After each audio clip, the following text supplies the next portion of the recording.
I'm sailing up the River Nile to a realm that's existed since the dawn of time. A place ruled by pharaohs, black pharaohs. But they weren't Egyptian. This is a forgotten African civilization which, like the Egyptians to the north, built temples and pyramids that would last 5,000 years.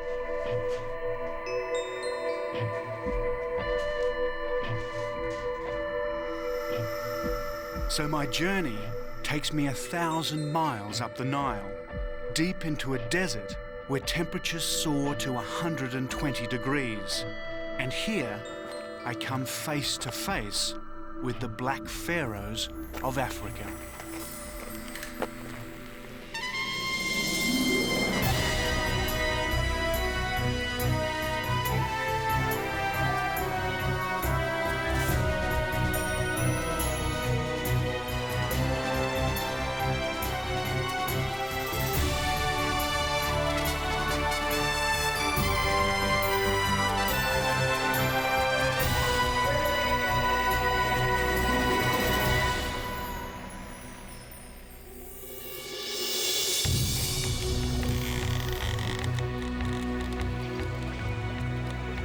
Hello, I'm David Adams, and this is the Sudan.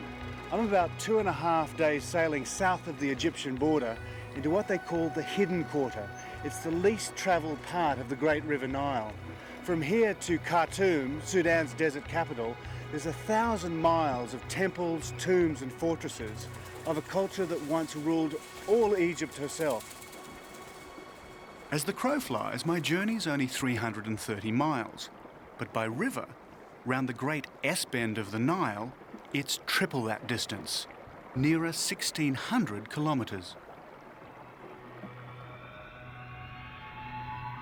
But first, a little history.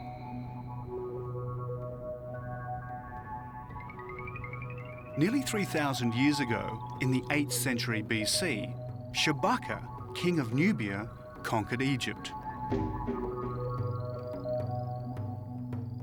His dynasty was to rule the Egyptian Empire for over a century, the 25th Nubian dynasty.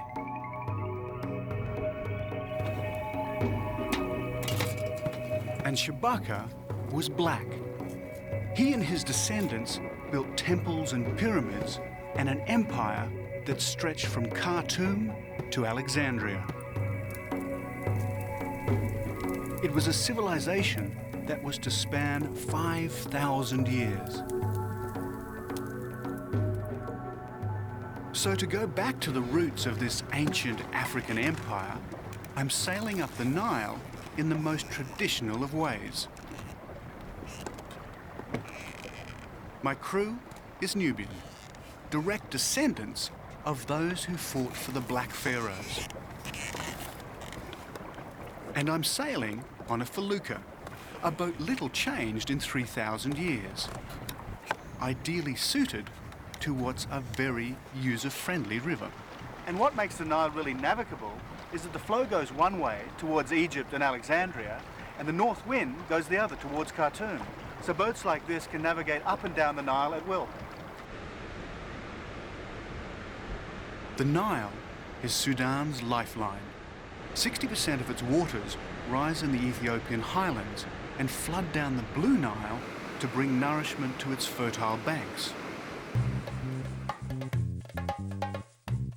But it's a very thin lifeline, a green strip extending only as far as the Nile waters can reach.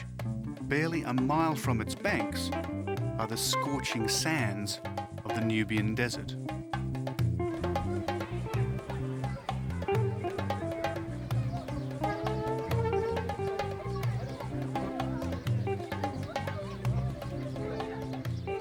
Today, the Nubians of Sudan live in mud villages much as they've done for centuries.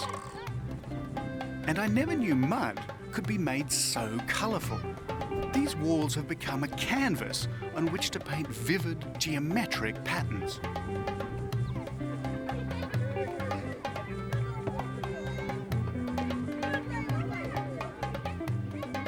again, I'm going back in time.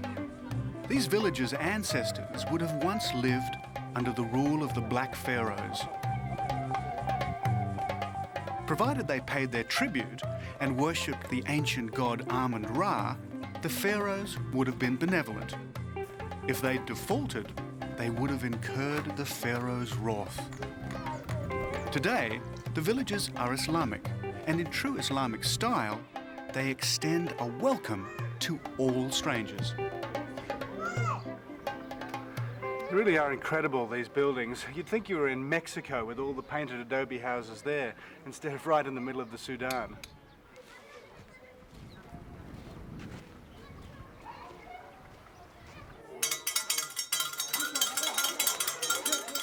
School starts early in the Sudan, at 7 a.m. And as Westerners seldom pass this way, the school teacher grabs his opportunity. He wants me to tell his students about my home country, Australia. أشهر المدن في أستراليا مجاهد سيدني Sydney? Yeah, that's where I come from, Sydney. قال بونس وثاني Do they know this one? Yes. This is the, okay, it's got big ears, okay, like that, and a very big tail. Yes.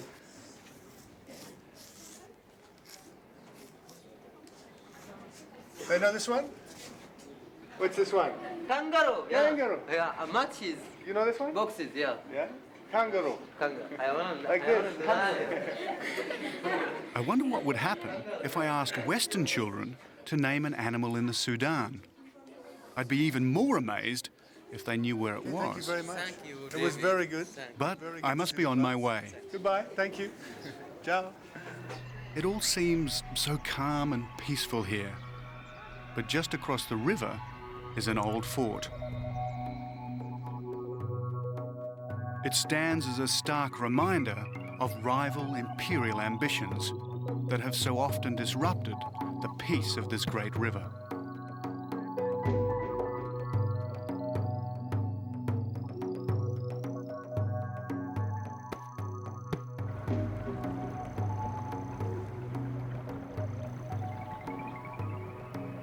And here's another monument, a temple built by an Egyptian warrior, Amenhotep III, great-great-grandfather of Tutankhamun.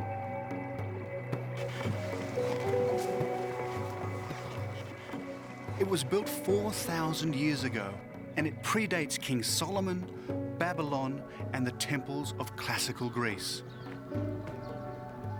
It was from temples like these that the Black Pharaohs drew their inspiration and founded their ancient African civilization.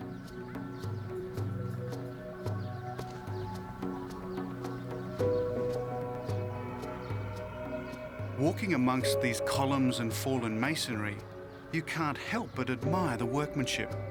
They're thousands of years old, yet it seems they were carved yesterday.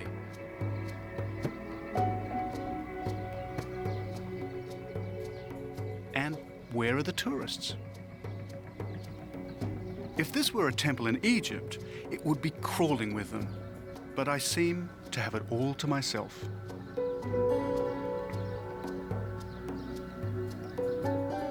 In Amenhotep's day, this was an imperial outpost marking what was to him the ends of the earth. Behind was Egypt, the known world. Beyond was Black Africa and the Nubian province of Kush.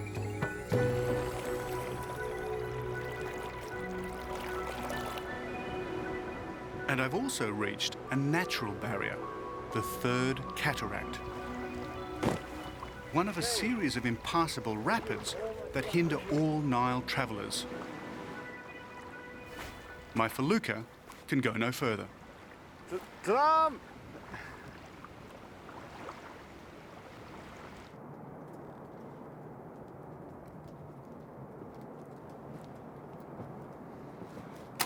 And as if to rub in the point, on the cliff high above the cataract, there is an old inscription warning of danger ahead.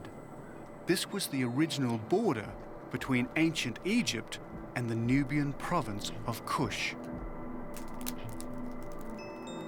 Tomorrow, I join the trail of another warrior whose imperial ambition ran headlong into that of another would-be African pharaoh. I'm about to enter the land of Kush.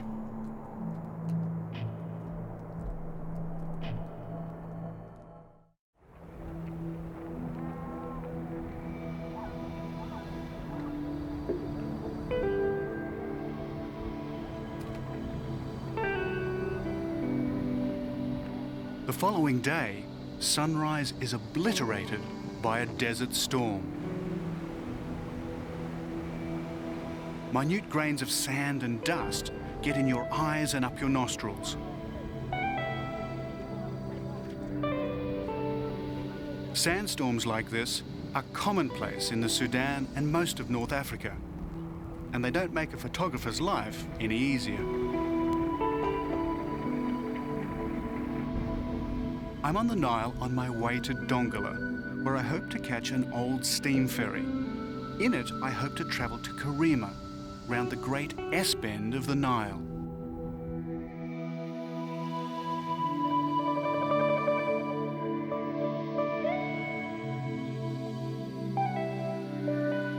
I'm on another felucca, dwarfed by this mighty river. And it was past this very spot, nearly 3,000 years ago, that the Black Pharoes launched their invasion north.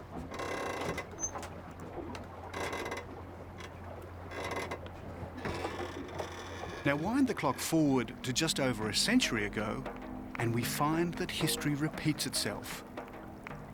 In 1896, a conquering army also sailed past this very spot, but this one was heading south.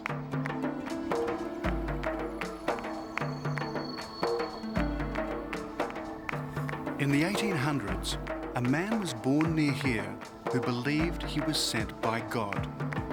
He was a sort of Islamic messiah known as the Mahdi. He too had visions of a black African empire, this time an Islamic one. Today, his followers still whip themselves into a frenzy in his memory. They're called dervishes.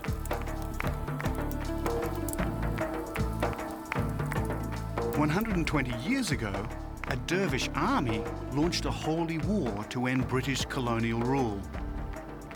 They killed the British commander, General Gordon, at Khartoum. It was 10 years before his death would be avenged.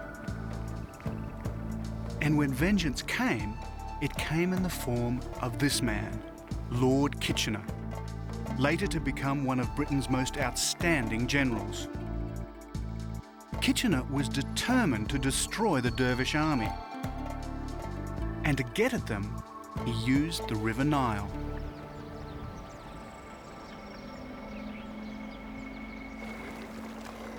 The next morning, we arrive in Dongola.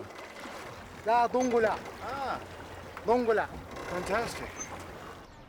And it was near Dongola, in 1896, that Kitchener's army first came under fire from the dervish forces. He quickly defeated them with superior firepower. Are these the ferry boats? Do they stay for Kareem? لا لا شام It's finished. لا لا لا خسران أيوة. Well, there's my Nile Ferry. Thanks to irrigation and droughts upstream, the river level is low. The result is that these once magnificent old boats have been left to rust in the mud. So my plan to travel under steam, like Lord Kitchener, won't work.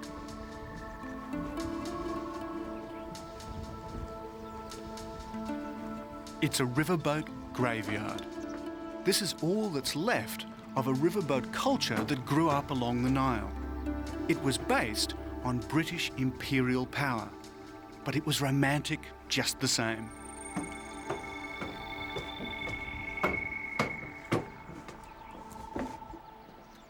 Imagine what it would have been like living on these riverboats for days on end.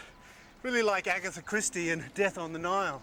First-class passengers would have been reclining in these lovely little cabins, drinking their gin and tonics, while the Sudanese all rode down below.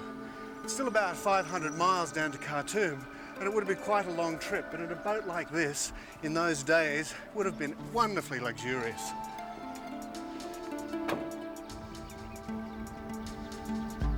The Battle of Dongola was Kitchener's first success.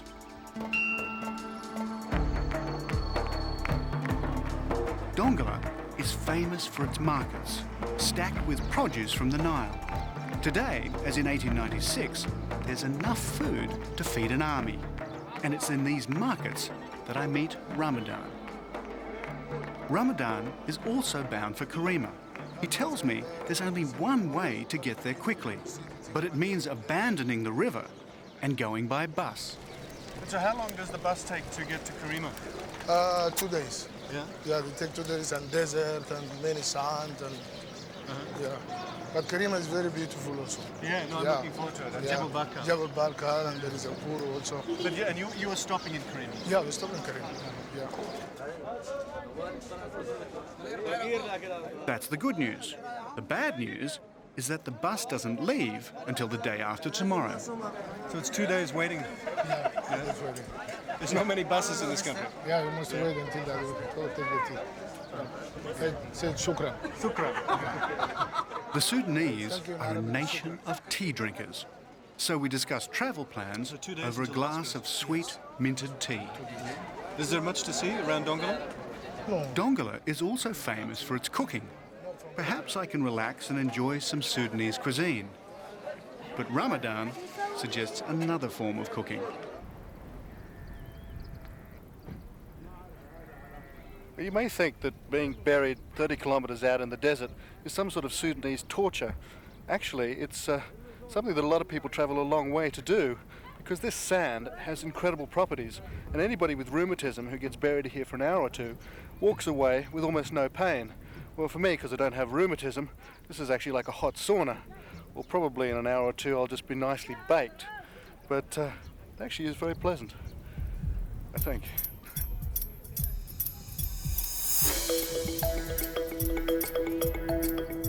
Ramadan, could you grab my hat? I'm going to fry out here. Thanks, mate. Now, how long do I have to stay out here? What do you want? 2 hours, 3 hours? No problem. I think I'll be cooked like a turkey. It reminds me of an ancient funereal custom of the Black Pharaohs.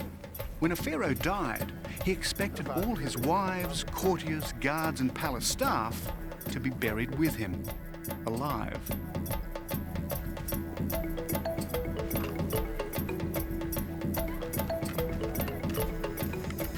It's getting hot, very hot. Soon I'll be mummified like a pharaoh. They put a cover over me as the sun rises higher and higher in the desert sky. And by now, I seem to have acquired quite an audience. But I can't let them watch me cook forever. We must get back to Dongola. We've got a bus to catch. It's a 200-mile journey, which means a 12-day camel ride with a caravan. I'm very glad we've got a place on this bus.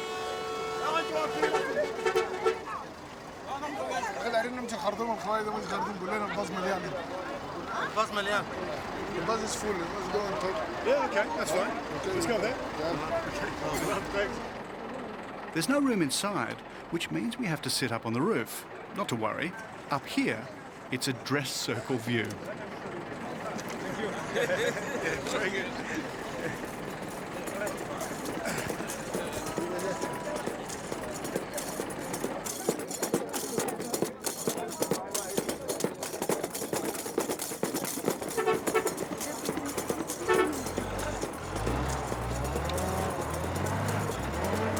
African desert buses are very colourful, and I don't mean just their design. And you've got to love that horn.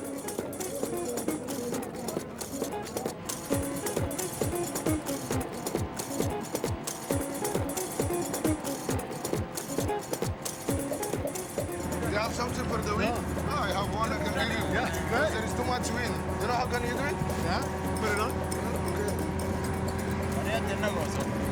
To keep the dust out of my mouth and the sun off my head, Ramadan insists I wear an emma, a form of Sudanese turban. That's great.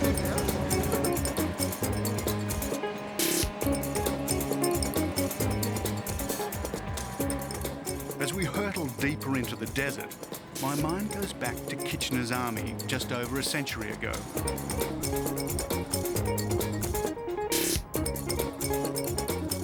"25,000 men marching through this desert. I'm glad I was born in the age of motorized transport."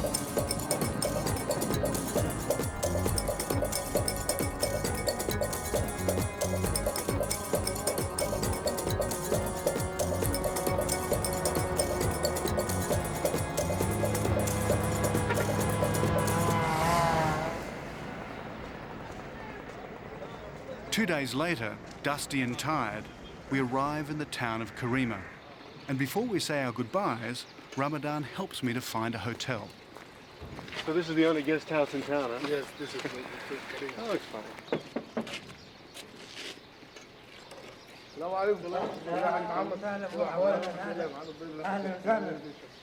Okay, Thank you. David. See you. It was great having such a knowledgeable guide. Okay, thank you for you.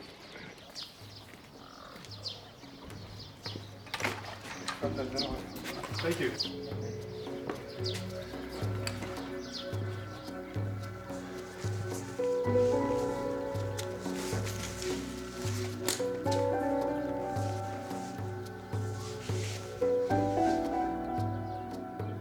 And as I drift off to sleep, my mind goes back to Nubia and that ancient African empire. I'm about to enter a land of pyramids and temples built by the Black Pharaohs thousands of years ago. This was the place from where they set out to dominate much of the known world. It was also the place where the kings became gods.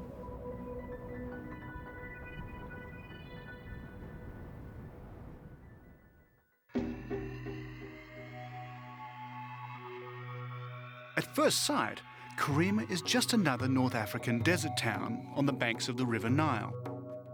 But it was once an imperial city that used to rule the Sudan and Egypt far beyond.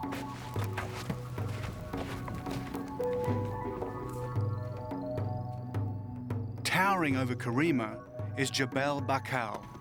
At its foot, temples and burial grounds dating back to the days of the Black Pharaohs.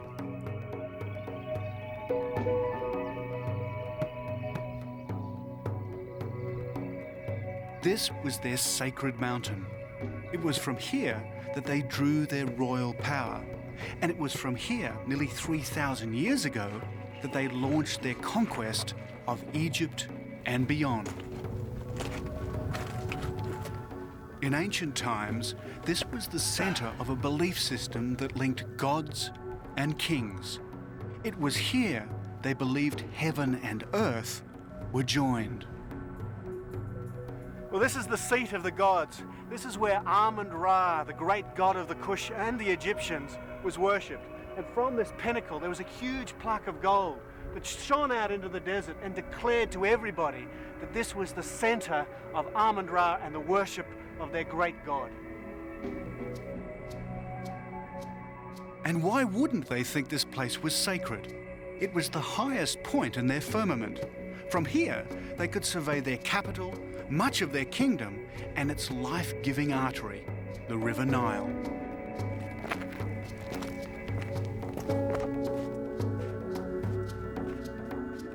Deep inside the mountain is a secret labyrinth.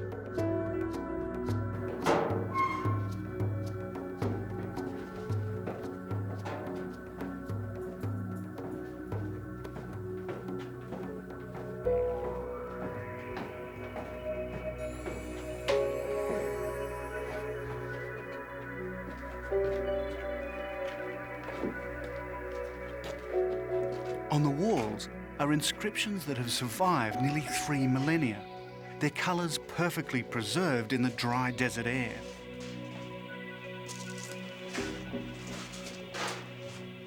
Even the most powerful of the black pharaohs feared this place, for here lived the god kings, where monarchs prayed and hoped to become gods themselves. It was their belief in Amun-Ra that inspired their holy war to conquer Egypt.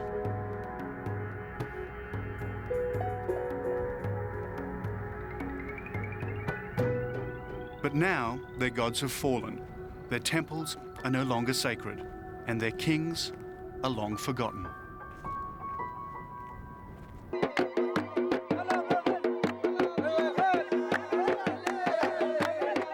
Back in town, there's an event on, a wedding.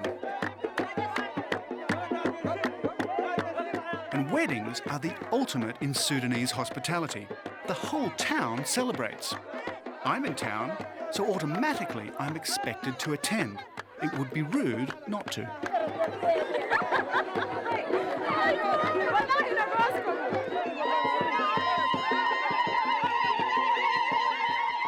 This is the bridegroom, and if he's looking a little bit apprehensive, there may be a good reason why.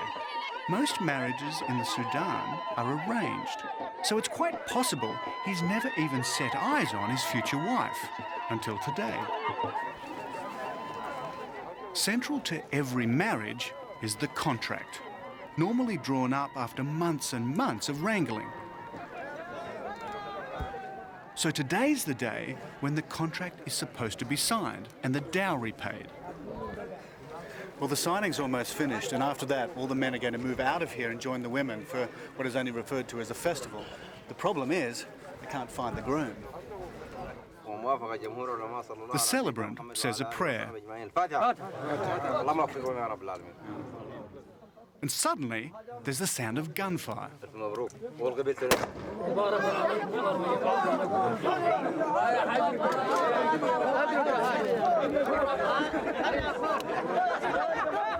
A shot is supposed to signal the end of prayers. And then there's another shot for the signing of the contract. That's if this guy can get his gun to work. And I wish he'd stop pointing the damn thing in my direction. I half wonder if this is the origin of the phrase shotgun wedding, but events have overtaken him. They found the bridegroom, but he's about to leave.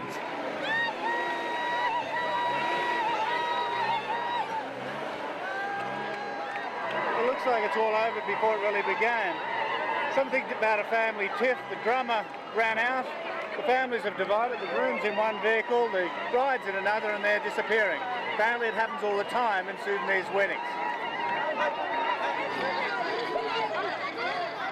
And it's time I was leaving too. I still want to visit the pyramids of the ancient kingdom of Kush. To do that, I must go further up the Nile and head into the desert. Fortunately, Lord Kitchener's army left behind a transport system to get there. Salam. Kareem Station looks as if it were built for an English country town, but there's not much English spoken here. So for me, buying this ticket is a bit of a lottery. I'm not really sure where I've actually bought the ticket to. Got to bid Port Sudan. It was very cheap. It was only about $10. So if I get to Khartoum, it'll be a very cost-effective journey. The line goes from Kareem up the Nile Valley, then hopefully south to Khartoum. On the way, I'll stop near Meroe, but for the moment, I just need to get on this train.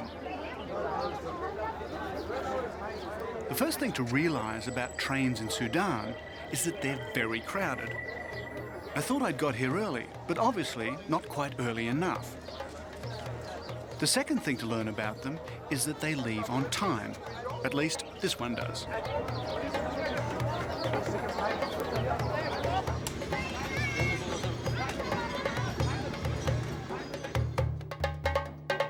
As we leave Kareem, we travel through the thin green line, the narrow ribbon of fertility that owes its existence to the Nile.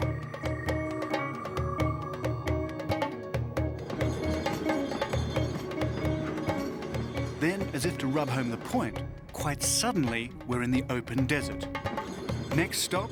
Well, I'm not too sure about that, but I'm told we're heading in the general direction of Khartoum.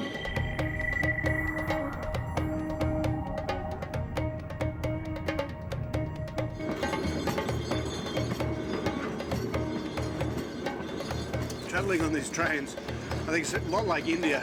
They're absolutely packed, but it works kind of the same way as the villages. Everybody shares their food, and even though it's a really long trip, and I don't speak much Arabic, it's not a bad way to travel, really.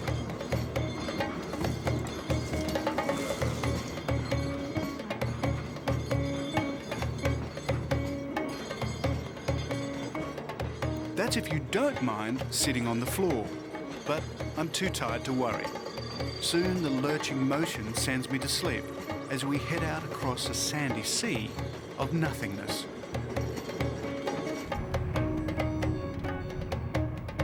But as I was to find out, getting on the train is the easy bit.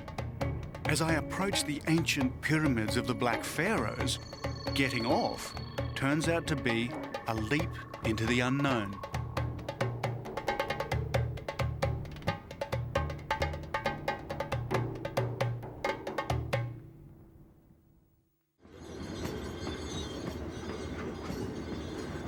When the British Empire held sway over this part of Africa, one of its lasting legacies was the rail system it left behind. This is the Sudan section of what imperialists like Lord Kitchener hoped would one day become the great Cape Town to Cairo railway.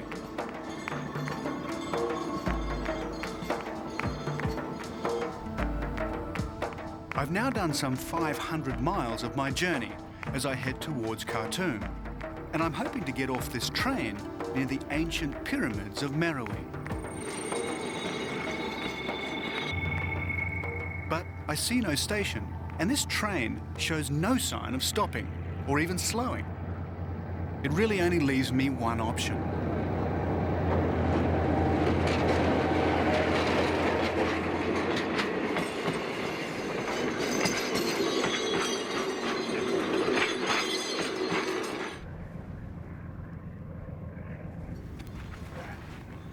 I don't think that was the smartest move in the world.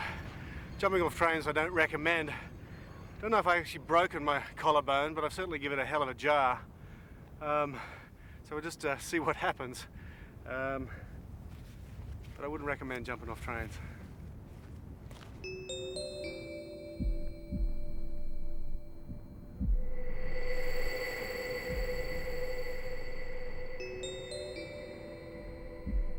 As the train disappears into a mirage, I head into the shimmering desert with a rather bruised shoulder.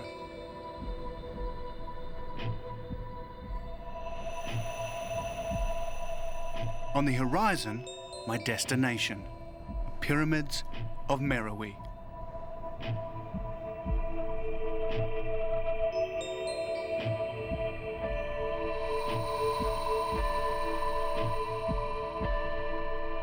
Nothing better illustrates the power of the River Nile than this wilderness.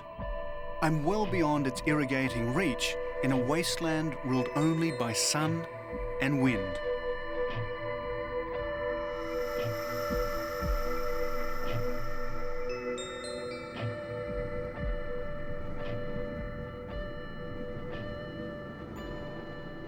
But even out here, you're never entirely alone. Though I wasn't expecting this. Hey! There. G'day. How are you doing? Good, man. I never expect to see anybody out here. Well, you're the first traveller that I've seen north of Khartoum. Oh, really? Yeah. Where are you headed? Well, I'm heading north to Wadi Halfa. Try to catch a ferry there, cross Lake Nasser, go into Egypt. Wonderful. We've just come from that way. I've just actually come down on the Nile. Yeah. So where have you been? I mean, it looks like you've Well, been around the world. Yeah, it's actually a round the world trip. Started 1995 from Germany. And that's where I'm heading now. I'm on my way home. So how long till you get home? I don't know. It will probably be another 6 months.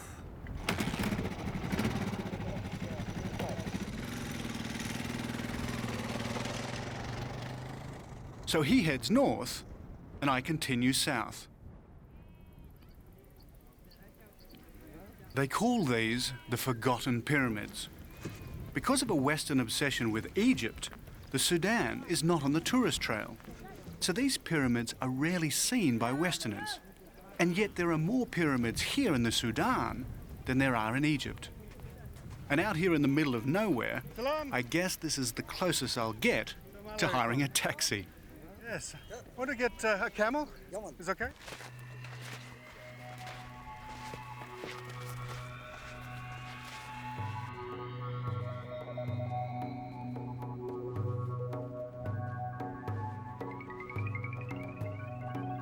In ancient Egyptian terms, these pyramids are relatively new, a mere 2,400 years old.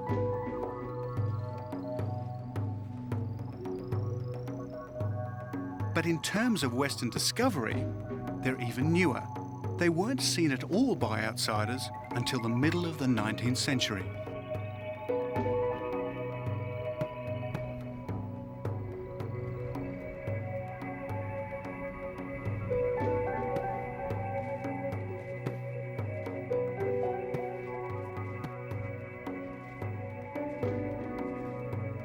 They've never been properly excavated, but they were built by the Black Pharoes. They're smaller and steeper than the better-known Egyptian pyramids, and like them, they've been vandalized by tomb raiders.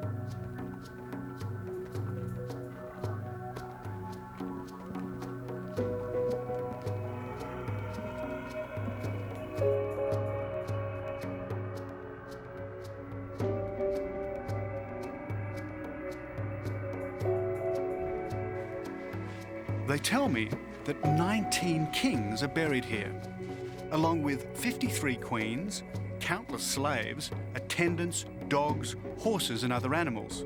And buried with them was gold and precious stones.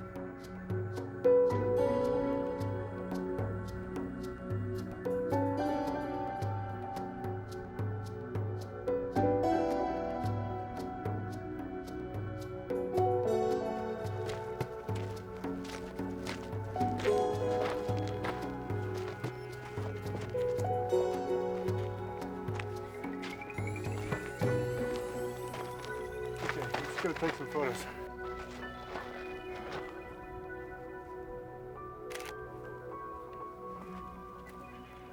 I guess you'd have to say that this would rate as one of the wonders of the world, and it would be more wonderful if all the tops of these pyramids were intact. But what happened in 1836 or so is an Italian treasure hunter came down here and blew the tops off them all, trying to find some gold. And he found gold in one, but by the time he'd pulled it out, all the local people were so angry that he had to flee for his life. Pity they didn't get him. To just stand in a place like this is truly awesome. These monuments stand as testimony to a black African civilization that predated Julius Caesar, Christianity, and Alexander the Great. But its inspiration came from much earlier, 4000 BC, from the very dawn of civilization itself. Its culture became its own, its carving, its hieroglyphics, its architectural style. And after the 25th dynasty, it was to last another 1,000 years, only to be eclipsed by the arrival of Islam in 650 AD. But as I gaze at these ruined walls, I see graffiti of a more recent age, the scratchings of adventurers and Europeans. Once more, I'm on the trail of Kitchener's army as he marched relentlessly on Khartoum.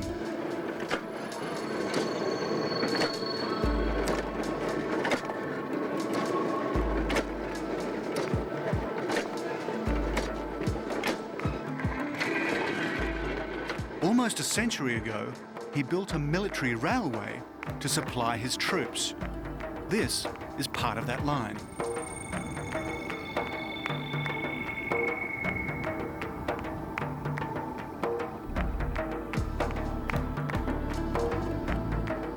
There's an old Sudanese saying, if if you see a train, catch it.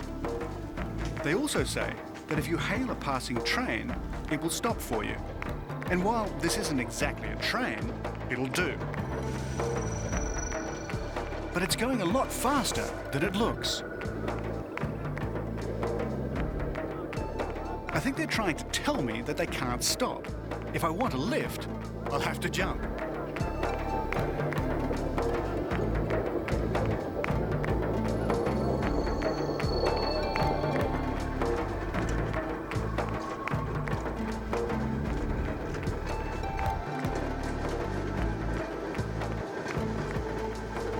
A great way to cruise into El Kadab. Here I'm told there's a real Nile steamer that can take me up to Khartoum. It's taken me nearly 3 weeks to get this far. It took Lord Kitchener 2 years, and it was from here that he prepared for the final showdown.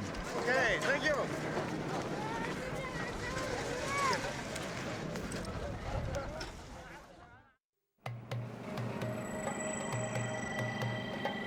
At last, I get my chance to ride an old Sudanese Nile ferry. And what a wonderful way to travel down Africa's longest river. In 1898, it's how Lord Kitchener would have entered the city. And it's how I entered the city a century later. Back in 1898, a boat like this would have been bristling with guns.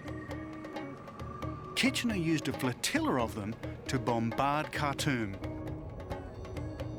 And these guys' forebears would have been on the receiving end, pawns in a great political game beyond their control.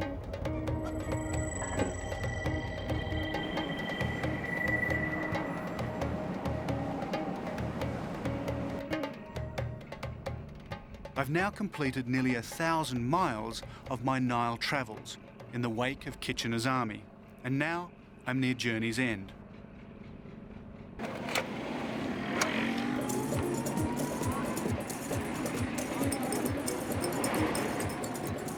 I want to make a small detour to witness a very special event.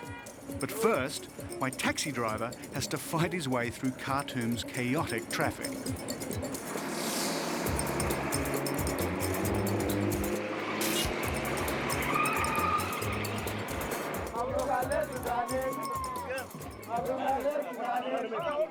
It's grand final day for a wrestling contest.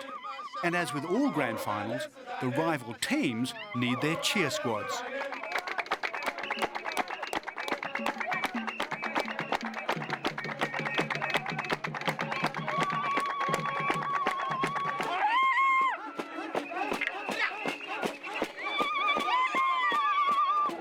These are the legendary Nuba wrestlers. Not to be confused with Nubians. These proud fighters come from the Nuba Mountains, south of Khartoum. And this is their traditional sport. The wrestlers cover themselves with ochre, and it's on.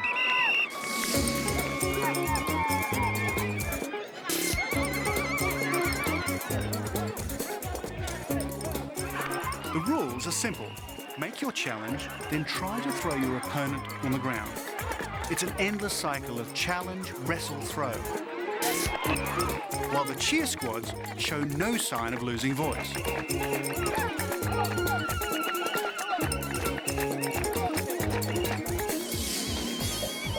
While the Sudan's strict Islamic code officially disapproves of wrestling, it was this fighting spirit which the Mahdi drew on when he tried to forge his North African Islamic empire.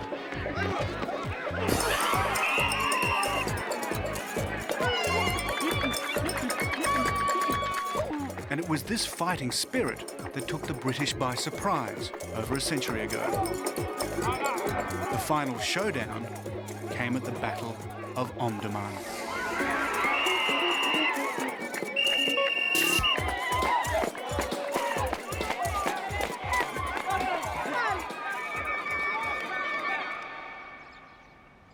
This is where the Dervish army dug in. And here they waited for the British and Egyptian troops to arrive. And when they did, it was a massacre. A medieval dervish army against Kitchener's modern war machine. Can you imagine what it would have been like manning these defences for months and months on end while this enormous army advanced from the north? And then when it did arrive and Kitchener sailed his boat up the Nile and fired the first shot on the Mahdi's tomb, it was hardly Britain's finest hour. For 48 British dead, 25,000 Mahdists lay dead or dying on this battlefield.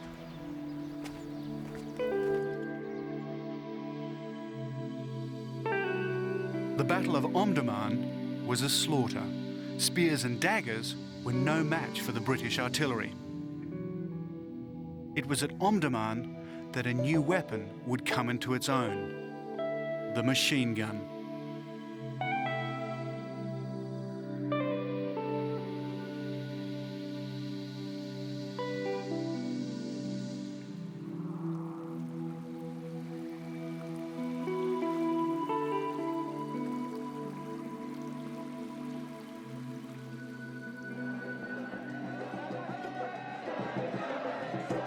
So today, perhaps it's not surprising that the Sudanese, like the Black Pharaohs before them, would wish to control their own destiny, just as the Islamic Messiah, the Mahdi, had tried to do over a century ago.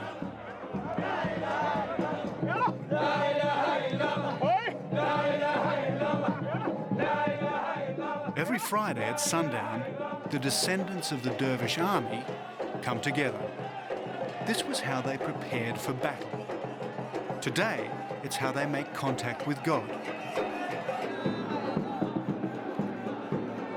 And as the word dervish means poor man, that's how they turn out.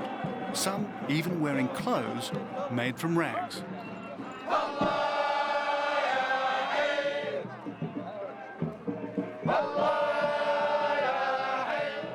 For them, this is a transport of the soul, taking them beyond their ordinary lives and giving them a glimpse of the life in the hereafter.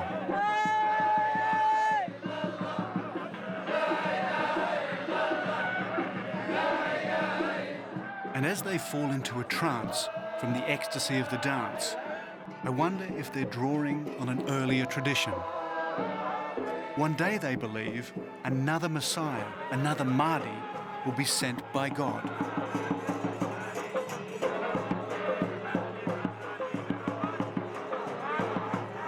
So why such an obsession with their self-determination? Maybe they look back to a time long ago when, under the mysterious Black Pharaohs, the Sudan briefly ruled an empire, which became the envy of the known world. Or maybe, after thousands of years of turmoil, they're sick of being pushed around.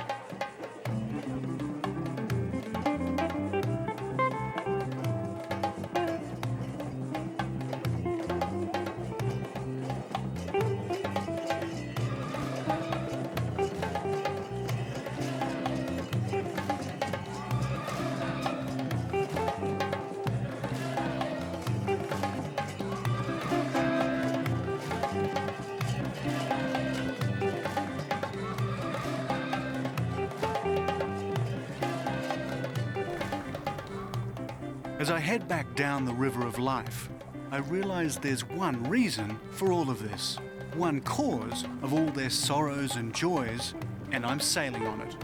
It's the River Nile.